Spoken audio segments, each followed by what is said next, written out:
As you just saw, we ran this blade over with the car a couple times and still works perfectly fine.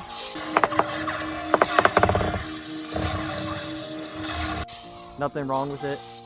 I don't know if you can see this, but it is a little chewed up. But other than that, still good to go. We're gonna keep stress testing this. All right, let's go ahead and javelin this.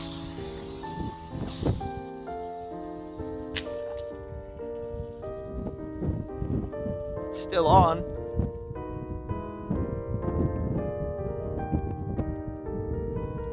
I think our sound cut off. Let's try to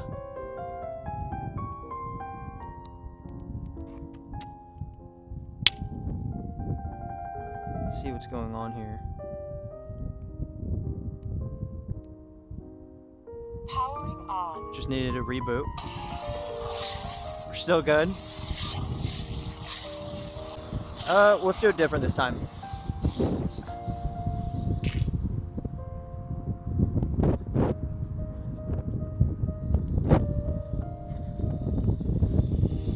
Alright, we're still working. Sounds still good. I feel like that was a little bit of a cheat though, because it landed in the grass, so let's do it again.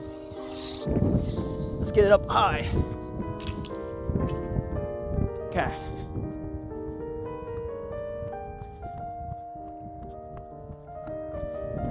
Alright, it turned off, but let's see. Power on. It's still good to go. Sound still works, I think. Yep.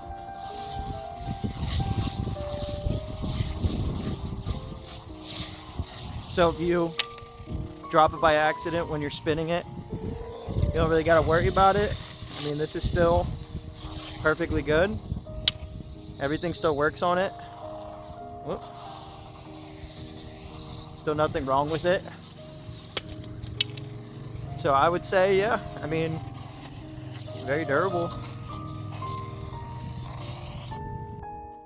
Okay, as you can see, we threw it pretty high, pretty far, and it hit the ground really hard. Why does that rhyme? But it still works. It's got gouges in it and scuffs on the blade. The hilt's pretty beaten up, but it still works perfectly good. Can't say anything wrong with it. All the controls work. So we're gonna figure out a way to break this. We're just gonna have to go back to the drawing board in the next video. So stay tuned.